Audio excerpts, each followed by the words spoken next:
신모델 정밀 분석 신차 이슈 2부에 이어서 3부도 더모토의 나경남 기자와 함께 합니다. 반갑습니다. 예, 안녕하십니까. 더모토의 나경남 기자입니다. 2위. 반갑습니다. 반갑습니다. 네. 예, 감사합니다. 2위. 포디움에 올라가는 남자. 너무 감사했습니다. 네. 뭐 아는 분들께서 도와주신 덕분에 네네. 열심히 또 달려서 그렇습니다. 리딩도 해보고 만 해도 그 헬멧 아래로 이렇게 수염이 살짝 나오니까 수염을 자르면은 빨라질 거다 뭐 그런 얘기도 했는데 이제 포디움에 올라갔다 오니까 아무도 얘기 안 해. 역시 아무도 이제 얘기 안 하고. 아까 저한테 그러더라고요. 넌 포디움에 못 올라가 봤으니까 이 기분 모르지? 바로 하시더라고요. 얼마나 기분이 좋으면 밥도 안 드시더라고. 배가 안 고프더라고요, 여러분. 포디움에 올라가게 되면 배가 안 고픕니다. 엔돌핀. 포디움에 올라가면 배가 안 고프다. 좋은 얘기입니다. 네. 그래서 3부에서 살펴볼 신모델은 무엇이 있을까요?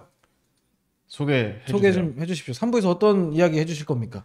네, 안 그래도 지난주에 저희 그 레이스 때문에 제가 영암에 내려가 있었는데 그때 이제 조건희 기자님께서 BMW F800, 900, GS 어드벤처 를 우리가 다뤄보면 어떻겠냐라는 얘기를 할 때 제가 약간 떨떠름했거든요. 맞아요. 그러고 있다가 아프릴리아에서 RS457를 내놨다는 소식을 딱 보고 이거다. 이걸 가자. 이거 얘기하자. 이렇게 얘기를 했었는데 아프릴리아에서 신차가 나왔습니다. 맞습니다. RS457. 이 모델이죠? 사진 한번. 따단. 빠밤. 좀 매버릭이네요, 매버릭. 맞아요. 그죠? 매버릭 컬러네요. 지금 아프릴리아가 지금 RS660을 내놓은 이후에 지금 또 새롭게 등장시킨 RS457 엄청나지 않습니까? 네.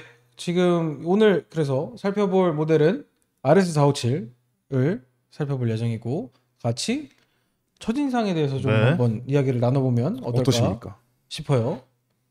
아주 날카롭게 그 트랙과 굉장히 잘 어울리는 분위기로 만들어진 것 같고 정관희 기자는 어떠세요? 저는 일단 딱 보고서 진짜 타보고 싶다. 끝났다라는 생각을 했어요. 사실 저희가 앞서서 그 뭐 닌자 6RR이라던가 맞아요. 4RR 이런 모델들을 이제 살펴봤었는데 그런 모델들 보면서도 이거 한번 진짜 빨리 서킷을 타보고 싶다 이런 생각은 안 들었는데 얘는 딱 바이크의 딱 자세나 어떤 디자인을 딱 보니까 얘는 진짜 타보고 싶다. 그렇죠. 라는 그 기대가 엄청 많이 됐습니다. 나경남 기자는 어떻게 보셨어요? 첫인상 딱 봤을 저는 일단 아프릴리아가 이 선택을 했다라는 것에 박수를 보냅니다. 어떤 선택입니까? 저는 사실 이 클래스가 전쟁터가 될 것을 사실 항상 이야기를 해왔고 그것을 사실 유러피안 프리미엄 브랜드가 이 클래스를 선택한 건 이번이 처음이라고 보시면 돼요. 이 클래스라고 하시면 어떤 클래스를 지칭하시는 거죠? 보통 이제 국내에서는 400cc 언더에서 250 사이를 쿼터라고들 많이 얘기를 하시잖아요. 저는 앞으로 그 표준으로 A2 클래스라는 이름을 쓰게 될 거라고 예상을 하고 있거든요. A2 클래스. 일단은 그 유럽 시장 내에서의 면허체 계상 A2 라이센스가 존재를 하는데 A2 라이센스에 해당하는 모터사이클들의 조건이 최고 출력이 35kW 이하. 35kW를 마력으로 환산을 시키면 47마력. 47.5마력. 그렇죠. 47.5마력 정확하게는. 그렇게 잡히는데 이 클래스가 현재는 공석이라고 볼 수 있는 600cc 클래스나 700cc 클래스, 그리고 250 클래스도 지금 현재로서는 레이스가 없잖아요. 그렇죠.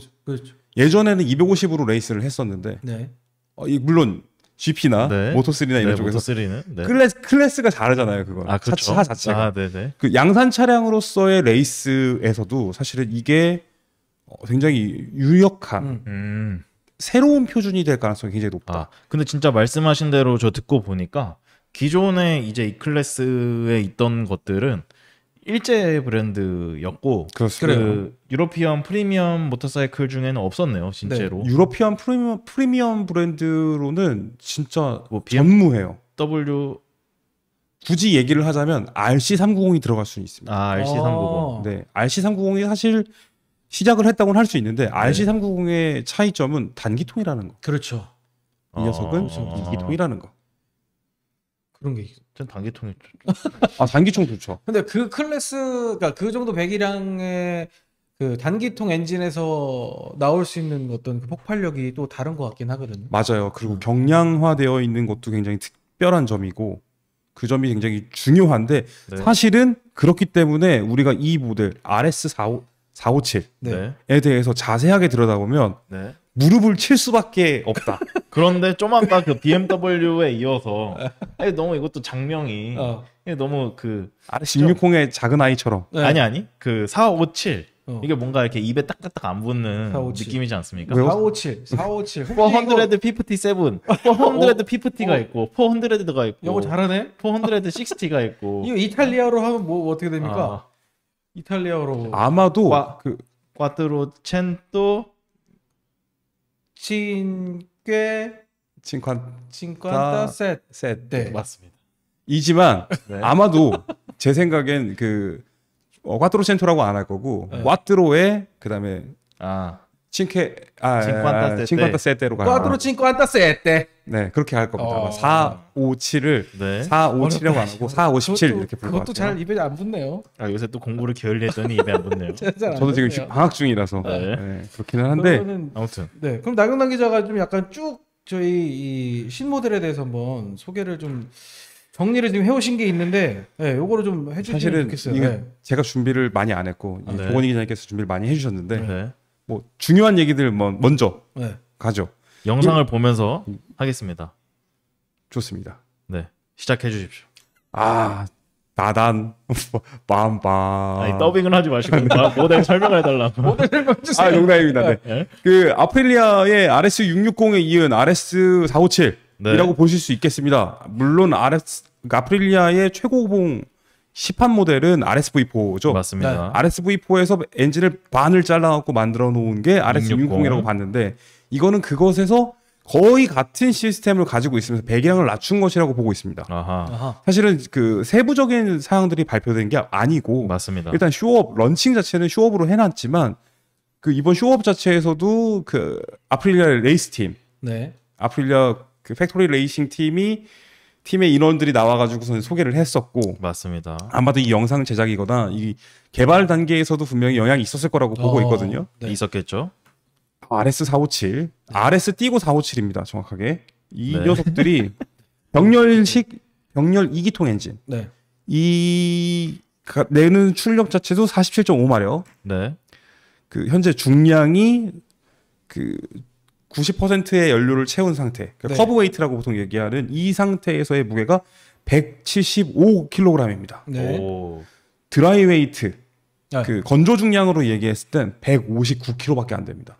이거 가볍네. 장난 아닙니다. 150 진짜 가볍네. 보면은 거의 뭐 정말 끝내줍니다. 일단은 엔진에 대해서 먼저 말씀을 드리면 엔진이 지금 자세한 상세 스펙이 공개되지도 않았음에도 불구하고 발표되고 있는 사양들은 그 크랭크 샤프트의 각도가 네. 270도, 450도 270도 400 이렇게 보시면 됩니다. 네. CBR 500R과 네. 닌자 400의 경우에는 180도 크랭크를 쓰거든요. 어허. 네, 이 녀석은 270도 하면 뭐 생각나십니까? V-트윈의 V-트윈의 네, 엔진 필링을 네. 내주는 필링을 내게 그 해주는. 부등 간격의 네. 그 느낌이 나죠. 네. 듀크라던가 이런 모델들이 네. 사용했던 것과 비슷한 느낌. 아하. 실제로 영상이든 그 유튜브 상에서 발표된 것들을 보면 네. 주행하는 과정에서의 배기음들을 들어보면 캐릭터가 있구나라고 느끼실 수 있습니다. 와르르 하나요? 네, 와르륵 합니다. 어. RS660이랑 굉장히 비슷해요, 느낌이. 오. 그리고 머플러의 형상 자체도 RS660과 마찬가지로 언더슬렁 타입으로 어허. 빼놨고 이런 부분들 레이아웃 전체가 사실상 RS660의 작은 동생 같아요. 어허. 굉장히 본격적입니다. 맞습니다. 계기판도 TFT고 맞습니다. 시스템 들어가 있는 ATC, 네. 아프릴리아 트랙션 컨트롤이나 네. 아프릴리아의 기술들이 다 들어가 있는 그 아프릴리아가 또 RSV4 때 라이드 바이 와이어를 제일 먼저 적용했던 모터사이클 브랜드 중에 하나였거든요. 오, 그래요? 네, 그 경험치가 굉장히 많이 있어요. 음. 그런 부분에서 저는 굉장히 기대를 많이 하는 모델이고 그 제가 또 아까 전에 짧은 시간에 빨리 준비해 본 게 네. 이 파워웨이트 레이시오, 네. 네. 무게당 마력비 네. 에서 RS457은 현존하고 있는 E 클래스, A2 클래스라고 제가 제 마음대로 정해서 얘기할 건데 A2 클래스 안에서 가장 높은 출력과 가장 가벼운 무게 B를 갖고 있습니다. 현재 네, 현재 출시 시판되고 있는 모델 중에 그렇습니다. 지금 제일 잘 나간다 이 말 아니에요? 맞습니다. 이거 무조건 잘 나간다는 얘기예요. 네. 지금 RS457이 47마력에 175kg인데 닌자 400이 어떠냐? 네. 최고 출력이 45마력. 네. 네. 무게는 조금 더 가볍습니다. 168kg. 맷줄량. 네. 하지만 실제로 무게당 마력비를 따져보면 RS457이 더 우위에 있다. 아하. 그리고 많은 분들이 관심을 가지실 것 같지는 않아도 경쟁 상대로서 지금 얘기나 할 수 있는 게 닌자 400, 네. 닌자 400, RC300, 390, 390, RC390, R3, 네. 그리고 CBR 500R이 또 여기 들어갑니다. 아, 그렇죠. 사실은 CBR 500R들을 많이들 착각을 하시기도 하는데 이 녀석이야말로 정확하게 A2 라이센스에 맞춰놓은 전략 모델이거든요. 네. CBR 500R이 그렇죠. 그렇죠. 정확하게. 실제로는 470몇 그렇죠. 470cc대고 실제 최고 출력 자체가 47마력에 딱 걸려 있는 차. 딱 거기에 걸리죠. 네. 여기랑 비교를 해보면 CBR 500R과 출력은 같은데 무게가 CBR 500R은 192kg이에요. 오. 22kg이 더 가볍습니다. 22kg. 우리 아까 전에 12kg 얘기했잖아요. 네. 22kg면 저하고 조건희 기자의 무게 차이입니다. 나가는 게 달라요. 다르다. 완전히 다르다. 오르막길 이런 데서 완전히 그냥 쭉쭉 벌어져요. 쫓아갈 수가 없네. 이렇게 된다. 그렇습니다. 네. 그리고 최근에 국내에서 꽤 주목받고 있는 모델 중에 중국의 CF 모토의 450SR. 그러네요. 예. 이 녀석도 굉장한 놈이거든요. 걔가 아주 경쾌하거든요. 그렇죠. 아닙니다. 이 녀석이 갖고 있는 마력수 47마력. 아니 46.5마력인가 9마력 이렇게 그래요? 나올 거예요. 네. 그리고 이 녀석의 무게가 179kg입니다. RS457이 4kg이 더 가볍습니다. 아주 약간이지만 역시나 RS457이 최강자의 자리를 차지해낸다. 그럼 CF 모터 잘 나온 거 아닙니까? 엄청나게 잘 나오고. 제가 올해 그 닌자 400도 타보고 그 CF 모토 40 SR도 타보고 했을 때 닌자 400이 뭔가 조금 더 그 일제 브랜드들이 주는 뭔가 안정감 있는 느낌이나 어떤 뭔가 좀 더 오래 달렸을 때 서킷에서 오래 달렸을 때도 좀 더 오래 버텨주는 그런 느낌이 있었거든요. 안정감이 확실히 있었고 네. CF 모토는 그에 반해서 확실히 경쾌하고 잘 나가고 최신의 어떤 그런 느낌이 주는 그런 만족감이 확실히 있었던 모델이었는데 그 출력에다가 뭔가 퍼포먼스까지 아프리아가 더 좋다고 생각을 한다면 그렇죠. 굉장히 기대가 많이 됩니다. 그렇죠. 지금 또 그 저희 댓글로 투웨이스 원 라이프 님께서 댓글을 달아주셨는데 채팅을 써주셨는데 하위 버전이면 고급감과 디테일이 낮아지는데 457은 660 대비 하위 버전이라고 못 느끼겠네요라고 얘기를 해주셨습니다. 정확한 포인트를 잘 짚으신 것 같아요. 그렇습니다. 역시 엑스퍼트들이 본다 이 방송을. 역시 그 저희 열독자 분이어서 그러니까요. 이해도가 남다르다. 정확하게 알고 계시는 것 같아요. 저도 사실 보면서 물론 컴포넌트에서 최대한의 가격을 낮추기 위한 노력들을 반드시 해야만 하고 당연히 그렇게 해야만 하겠지만 핵심적인 요소들은 최대한 맞춰줬다라고 보여요. 기본적으로는 차체 자체가 그냥 엔진의 배기량만 낮다 뿐이지 똑같다에 가까운 느낌을 받았거든요.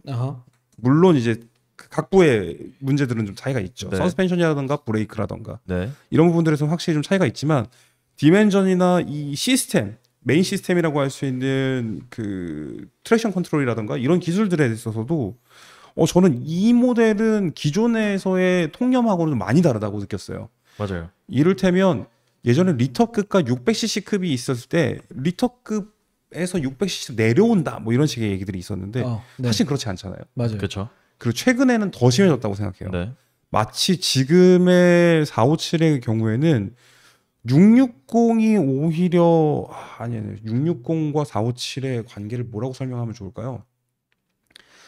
이 녀석은 조금 더 가벼운 공격 무기일 뿐이지 하위 모델로서 존재하는 것 같지 않다가 있습니다. 그리고 정확하게 노린 바는 저희가 이야기를 이미 했던 것처럼 이 A2 클래스 안에서 누가 왕자인지 자리매김을 먼저 하고 들어가는 차. 포지션 전략이 아주 좋았다. 그리고 이제 그런 말씀들을 증명할 수 있는 게 얘는 라이드 바이 와이어, 그러니까 전자식 스로틀이 들어가 있습니다. 그렇습니다. 네. 지금 이 클래스에 전자식 스로틀이 들어간 게 RC390이 그렇게 됐다고 들었습니다. 들어가 있는 걸로 알고 있는데, 그러니까 맞나요? 그 차량 잘 죄송합니다. 저도 잘 기억 안 나는 얘기를 하면 어떡해. 전자식 스로틀이 적용되면 그렇죠. 저희 지난주에 딱 공부한 거 있지 않습니까? 그렇습니다. 전자식 스로틀이 적용이 되면 엔진 매핑 조절을 데이터를 확보할 수 있다. 아니죠. 데이터는 다 확보를 할 수 있는데 네. 그 이제 엔진 그 브레이크, 네. 엔진 브레이크 조절을 할 수가 있다. 아, 오케이. 네. 그렇게 됐고. 네. 그리고 얘는 이제 조절 가능한 프론트 포크가 적용되어 있다. 풀 어저스터블 타입은 아니지만 네. 그렇죠, 네. 어저스터블 도립식 41mm 포크가 적용이 되어 있고, 또 프론트에 레디얼 마운트 포피스톤 320mm 싱글 디스크 캘리퍼가 적용이 되어 있고요. 저는 가장 마음에 들었던 게 바로 지금 사진에 보시면 또 이 매버릭 비날레스죠. 같이 서 있는데 여기 프레임이 지금 이 클래스들이 보통 이제 뭐 트렐리스 프레임이나 이렇게 파이프 프레임을 사용하는 것에 반해서 얘는 딱 그 알루미늄 알로이 고강성 프레임을 딱 가지고 있습니다. 일단 이게 보기에도 저게 좀 더 그 고성능 스포츠 바이크 느낌 확 들잖아요. 훨씬 저는 그런 한계가 높을 것이라고 예상이 되고요. 네. 이런 것들은 일제 브랜드들의 그 최근에 미들 클래스에서 나온 뭐 R7이라던가 그렇죠. 그런 바이크들과 비교해서도 훨씬 더 저는 성능이 좋을 것으로. 그러니까 물론 출력은 그 바이크들이 높겠지만 출력을 떠나서 그냥 종합적인 어떤 라이딩, 스포츠 라이딩의 완성도에서는 얘가 더 높지 않을까라고 기대하고 있습니다. 사실은 이 클래스가 존재하는 자체는 그 면허 체계 때문에 존재하게 되는 건데 클래스 최강이라는 타이틀을 거머쥐는 건 굉장히 중요한 일이잖아요. 그래야지 선택받을 수 있는 가능성이 높아지고 여기서 경쟁을 해야지 또 그 다음 단계로 넘어갈 수 있는 그렇게 되거든요. 말씀해 주셨지만 R7 같은 경우에도 참 좋은 차량이죠. 그리고 RS660도 마찬가지로 좋은 차량이고요. 하지만 A2 라이센스로는 탈 수 없는 차량이에요. 그 전에 스포츠 바이크를 타고 싶으면 탈 차가 원래 아프릴리아가 갖고 있던 것도 RS125 4스트로크 엔진밖에 없었단 말이죠. 맞아요. 이렇게 보면 그 전에 선택할 수 있었던 차량들 R3라던가 뭐 RC390도 있었고 여러 모델들이 있지만 사람들이 정말 그 스포츠 감성을 최대한으로 살릴 수 있는 최강자를 만나고 싶다. 그러면 사실 지금 저희가 그 협의된 질문은 아닌데 질문 좀 하면 말씀해 주십시오. 네. 그렇다면 아프릴리아가 지금 이 시점에서 이 말씀하신 A2 클래스의 최강자를 개발해서 발표하고 이 시장을 선점하는 데는 어떤 목표나 어떤 목적 의식이 좀 있다고 생각하시나요? 당연히 그렇다고 생각하고요. 기본적으로는 아프릴리아는 일단은 피아지오 그룹 내에서 스포츠니스를 담당하는 브랜드지 않습니까? 그리고 이 브랜드에 대해서 사실 저보다 저 윗세대 분들, 그렇죠. 더 많이 고이신 분들은 아프릴리아에 대한 기억들을 다 가지고 계세요. RS50, RS125, RS250. 투스트로크 시대에 정말 이 차량들이 사실은 그 모터스포츠의 황금기가 있게 한 굉장히 중요한 모델들이라고 생각하거든요. 물론 그 당시에는 투스트로크 엔진이었으니까. 근데 그 이후에 아프릴리아가 이 시장을 사실은 그냥 메이저 브랜드들에게 맡겨놓고 있었다고 해야 될까요? 맡겨놔요? 손 놓고 있었다. 남들이 하고 있을 때 자기네들은 손 놓고 있었다. 대응하기 어려웠고 어떻게 돌아가게 될지 좀 애매했던 부분이 있었을 것 같아요. 근데 최근에 시장이 조금 안정되는 시점이기도 했고 스포츠 바이크 시장이 지금 현재로서도 막 활발해졌다라고 얘기하기는 어렵지만 소비자들의 니즈가 분명히 존재한다라는 건 사실은 그 KTM이 RC390으로 증명해냈다고 봐요. 근데 단기통 좋죠. 근데 경쟁할 차량이 없어요. RC390은 혼자서만 유아독존이기 때문에 같이 경쟁할 차량이 없어서 재미가 없습니다. 물론 그 안에서의 경쟁 자체는 엄청나게 재미있는 일이지만 시장 전체에서의 선택지가 동일해야 된다고 생각하거든요. 그런 지점에서 아프릴리아는 이 457로 엔트리급 그 청소년들이 탈 수 있는 모터사이클 수준에서 그 뒷단계까지 아프릴리아가 또 요즘에 또 GP에서 그렇죠. 상당한 성적을 내고 있지 않습니까? 네. 그렇기 때문에 그런 이미지를 바탕으로 엔트리부터 젊은이들 층부터 싹 끌어당겨서 올라오겠다 하는 그런 전략이 있지 않겠나. 보도자료에도 나와 있는데 아까 다 말씀해 주신 대로 그 아플리아의 125, RS 125와 RS 660 사이를 잇는 모델 그리고 A2 라이센스로 탈 수 있는 가장 고출력 엔진 모델 스포츠 바이크 가장 가벼운 차. 네. 그렇기 때문에 출시를 해서 그 선점을 하려고 한다라고 보면 될 것 같습니다. 2000년대 초반에 그 로시가 RS 125 250? 타고 이렇게 있는 사진 있죠. 본 적이 딱 있는데 예. 그게 아마 그 음. 잡지사 네. 표지이기도 네. 했었는데 그 이미지 맞네요. 굉장히 강렬했던 게 있어요. 이 RS 시리즈들 RS 125, 250 이 클래스는 당시에 국내에서도 굉장했어요. 좋아하시는 분들 엄청 많았고 그때도 손에 넣기 어려울 정도로 높은 가격이었거든요. 그 클래스 100이랑으로 보면은 말도 안 된다는 얘기를 할 정도로 그랬었는데 일단 RS 457이 등장을 한 것만으로도 저는 굉장히 만족스럽다고 보이고 네. 이 모델이 해야 하는 역할도 굉장한데 사실 이게 모든 사람들이 납득하고 받아들일 수 있을지는 사실 의문이기는 합니다. 어떻게 국내 들어올까요? 저는 당연히 들여와야만 한다고 생각하는 모델이기는 한데요. 가격적인 부분이 상당히 좀 걸림돌이 될 수 있을 것 같아요. 맞아요. 가격 자체가 생각보다 싸다라고 느끼진 못할 것 가능성이 같습니다. 굉장히 높죠. 네. 지금 어떤 의미로는 R7보다 가격이 높다면 어떻게 생각하시겠어요? R7이 얼마죠? R7이 얼마인지는 찾아보고 계신 것 같습니다. 제가 얼른 찾아볼게요. 네. 저는 사실 가격대가 그 RS660보다 가격이 낮다고 해봐야 한 200~300만 원 낮으면 다행이지 않을까? 요 정도에 보이거든요. 네.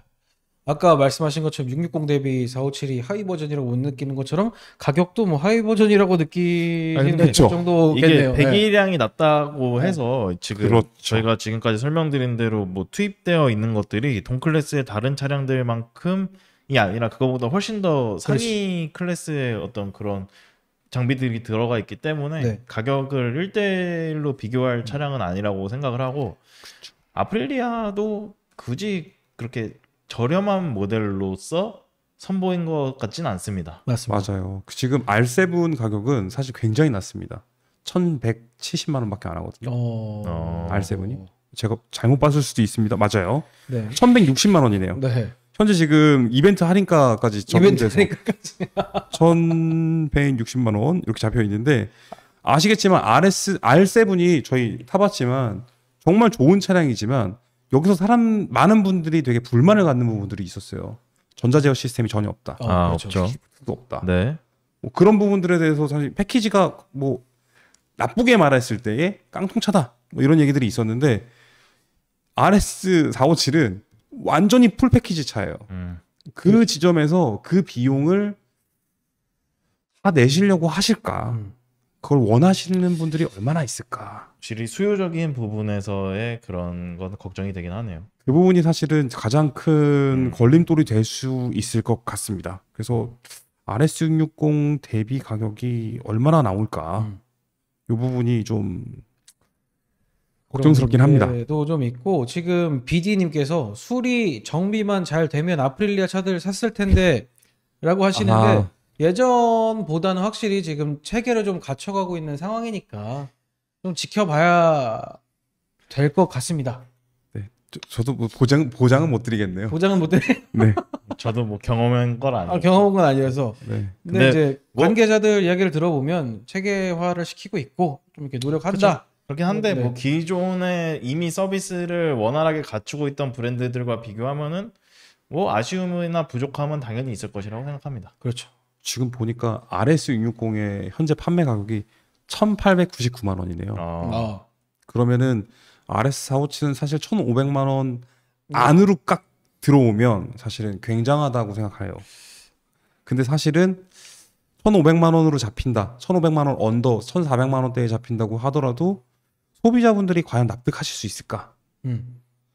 납득하는 사람들은 납득할 거고 욕하는 사람들은 욕하겠죠. 그거는 모든 게 사실 뭐 모든 게 다 그렇죠. 저는 사실은 괜찮을 것 같아요. 그러면 갖고 싶을 것 같아요. 오히려. 저도 갖고 싶고 사실 그 닌자 400이 그 쿼터급에서 그 거의 유일하게 원메이커 레이스를 하고 있고 굉장히 그 다른 모델들을 맞아요. 다 어떻게 보면은 시장적으로 보면 이겼다라고 맞습니다. 봐도 되는 측면이 있는데 저는 개인적으로 약간 그런 곳에서 신선함을 줄 수 있지 않을까. 다시 뭔가 이렇게 서로 붙어보기도 하고 그렇죠. 또 이 457만으로도 뭔가 레이스를 만들어 볼 수 있는 맞아요. 그 현장에서 레이스를 즐기는 분들이 선택을 할 만한 어떤 패키지성과 어떤 것들을 가지고 있다는 점에서 좀 뭐 확실히 볼륨 모델로 가져가기는 어렵지만 그렇죠. 그래도 그게 좀 그러네요. 뭐 했으면 좋겠어요. 네. 뭐 다 잘 팔려고 하는 것도 아니고 그 막말로 지금 뭐 지금 들여온 모델들도 잘 팔고 있는 것도 아니고 아프릴리아가 뭐 잘 되겠죠. 잘 되겠지만 아니, 아까 닌자 400 얘기 되게 잘 해주셨는데 닌자 400이 그 서킷용도로 많이 선택을 받고 있는데 사실 서킷 하시는 분들 닌자 400에 뭐 1,000만 원 가까이 하신다면서요. 4천만 원씩 넣고 그래요. 4천만 원 넣는다고?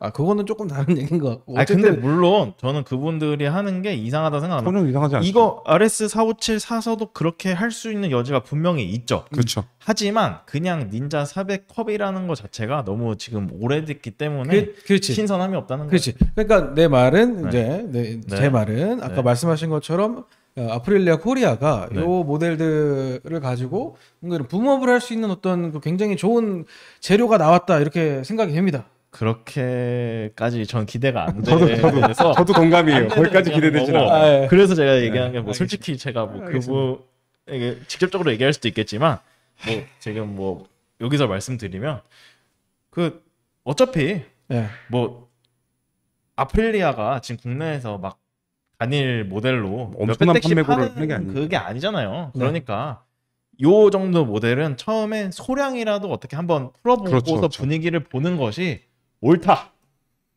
저도 그거는 이제 브랜드의 가치를 생각해 보면 그 정도의 투자는 필요하지 않을까라는 쪽을 들고 싶고요. 네. 그 사실은 적정한 타이밍은 분명히 아닐 거라고 생각해요. 지금이? 판매하기가. 왜냐하면 저는 사실 이것은 잔잔한 수면의 돌을 되게 큰 돌을 던진 거라고 생각하고요. 네.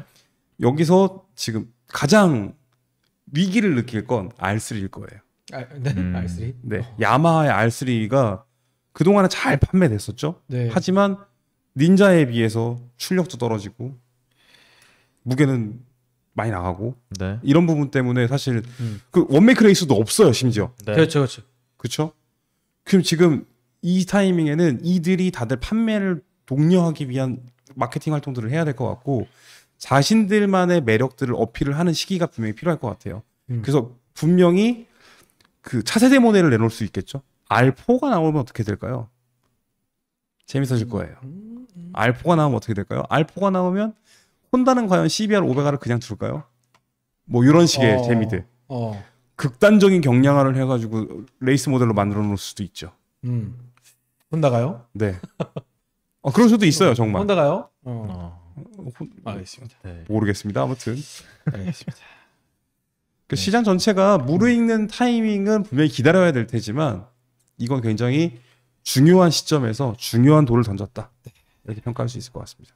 그 다 준비되고서 들어가면 그거는 그 임팩트가 없죠. 그렇죠. 그게 아프릴리아가 아닙니다. 해야. 그렇죠. 그러니까 이게 가능할까 했을 때 변화를 만들어야. 사실 닌자 400도 약간 그런 겁니다. 맞아요. 그렇기 때문에 들여와 주시면 저 시승차도 만들어 주시고 시승차도 CBR 600R이 유로 5로 나온다는 얘기는 사실 안 될 걸요. 안 될 걸요. 불가능할 거라고 봅니다. 아무튼 시간이 다 됐습니다. 네, 시간이 다 돼서 정리를 하면 지금 이번에 출시된 457 모델 굉장히 기대가 되고 출시가 국내에 된다면 굉장히 궁금하게 한번 시승도 해보고 싶고 한번 기대를 좀 해본다. 이렇게 좀 정리를 해보면 될까요? 네, 맞습니다.